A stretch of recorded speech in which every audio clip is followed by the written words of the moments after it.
We've returned from the States, as have the Cherries, after a US tour which saw a draw against Wrexham, a draw against Arsenal, and a against LA Galaxy. We don't know either.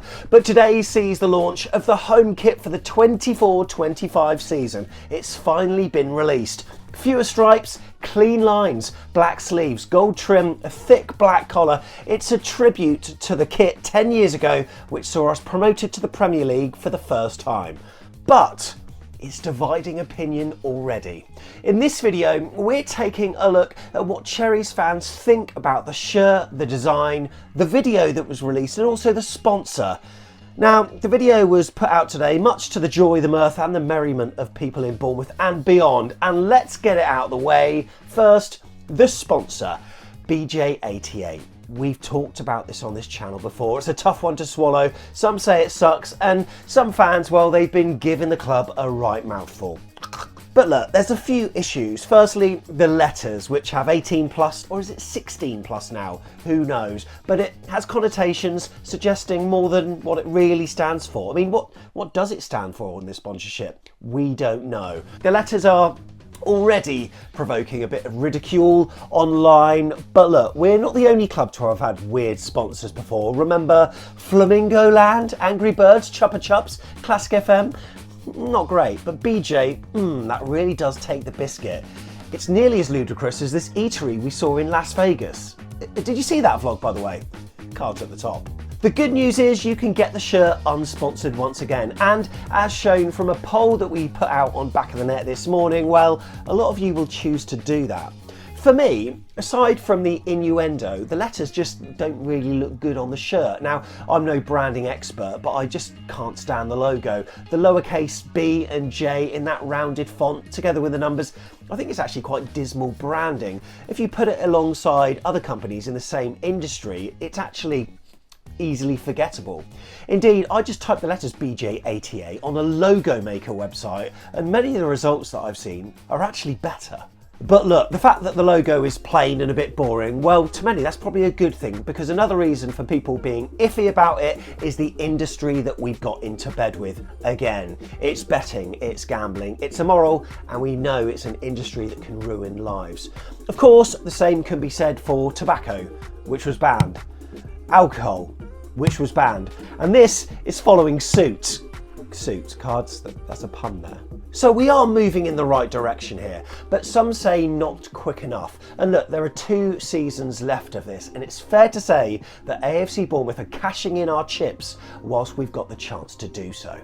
It pays out extortionate amounts of money compared to other businesses, often 2 or 3 times the amount. But there are some fans out there that would rather we said no to it and not have the money in the bank, and I get that completely. It might make us less competitive commercially and on the pitch, but they would rather have that than us buddying up with a betting company. Now, 11 Premier League sides have actually got a gambling sponsor this season on the front of their shirt for the 24-25 campaign. We're the smallest club, we know that. And in my mind, there's actually more chance of coming across betting ads when switching on to Sky Sports or turning on Talk Sport, opening up your newspaper. There are even gambling kiosks in hospitality. And I think that these are major contributing factors to the kind of noise we have around the gambling, especially when you've got adverts promoting free money when Mo Salah gets a shot on target. From a personal perspective, Bournemouth, I think, doing anything with gambling companies. Now, I'm not trying to be derogatory against my own club here, but Bournemouth, we're not the largest. So to me, this is just personal, it's just more white noise. So are we really adding to the normalisation of the industry? Look, I don't know. But when we think about the Daffabet sponsorship, it came and went. Did anyone use them? Did anyone use Mansion? Did anyone use M88? Anyone? No. The name, to me, is effectively a meaningless name. I mean, you can't even use BJ88 over here yet. It's a bit murky, we don't know much about them. And they say they operate in certain countries where gambling isn't even allowed, so I don't really get that. But yes, I completely understand, it totally is not for everyone. As per the last sponsorship though, the money's earned from these kind of deals, they can invariably be spent going towards the greater good, including community projects, but also, ironically, trying to educate children about the perils and pitfalls of gambling. And look, as back of the net, we've been on the overlap before, we've been paid small amounts by companies to promote tweets, etc. But with the money that we've got, we've tried to do the same. Indeed, we'll be, heads up, we're going to be running 3 promoted tweets, all for Sky Bet, and that's going to be coming out soon. But like last time, we're going to put all the money that we earn from that straight into something decent, like talking Cherries. So we're trying to redistribute it in good ways. Oh, by the way, the number 88 has caused some controversy too, because in some countries there's good luck, but in others, not so much. We'll leave that conversation there. Okay, the shirt then. What do we think? Firstly, I quite like the design. It's very pure. It's a nod to the first promotion season, as we know. And the gold trim is gorgeous. However, from a personal perspective, I think I do like more stripes on my shirt, but I do like having black as the centre stripe though, that's for sure, meaning there's more red on the shirt. It works well with the gold trim that we've got, and we've got that on the AFC Bournemouth logo, of course. And I like the way the black stripes continue from part of the chest onto the arm as well, onto the sleeves. And I like the red trim that's there as well. That's nice too. The black collar, it's quite thick, thicker than most, something that I'm not particularly sure about. But overall, I think we've got another kit that is possibly better seen in the flesh than it does in photos, if you get me. The sponsor is quite nice, the way it colour matches, something that I wish Daffabet did, because that was yellow and didn't look too good. It also works well with the vertical lines of the gold pinstripe that you get. Also, the outline to the logo is a nice touch. I actually think having the logo less prominent though makes it more subtle. I think for many, they'd rather have it subtle that they switch the opacity down to 0%. I get that. But overall, sponsor aside, I actually think it's actually quite a decent kit. Coming up, we're going to score it out of 10. But for now, what does Tom think? I would say I'm a bit indifferent to it at the moment. I love the nod to that promotion season. That certainly helps it, for sure. The sponsor's not ideal. I think the majority agree on that one. But I've seen the sponsorless version, which I've never got before, but it still looks pretty smart. So that's definitely an option for sure.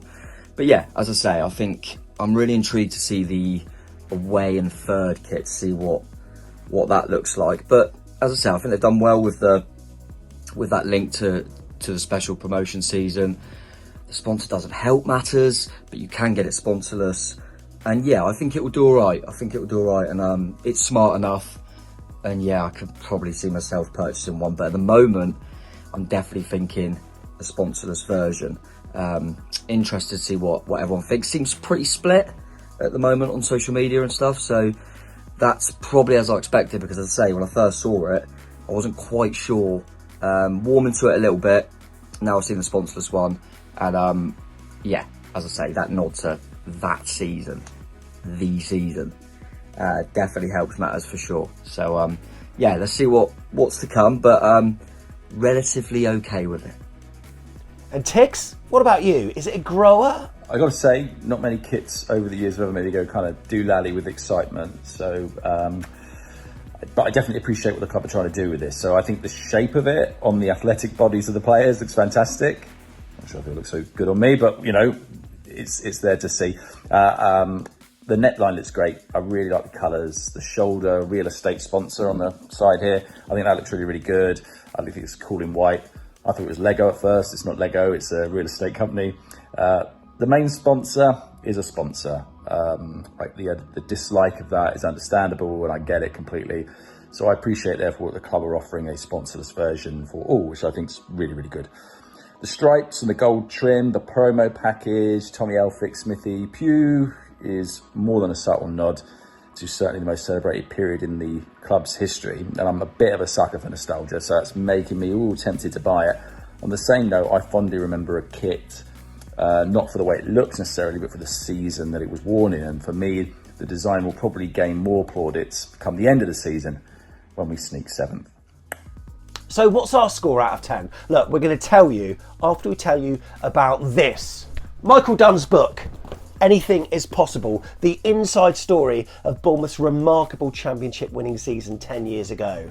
That season is what this season's kit is in tribute to. It tells you, the book, how the smallest club in the division defied bookmakers, pundits and the Football League to emerge triumphant from a fiercely fought promotion contest. And, well, we gate crushed the richest league in the world.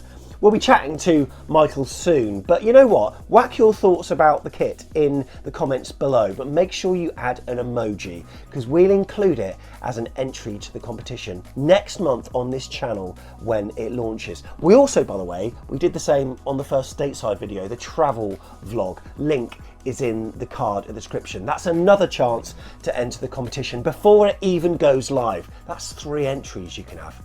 But the kit then, what are we scoring it? We're giving it an 8 out of 10. We think it's a solid effort, but really we're just intrigued to see what the away and third kit looks like, eh?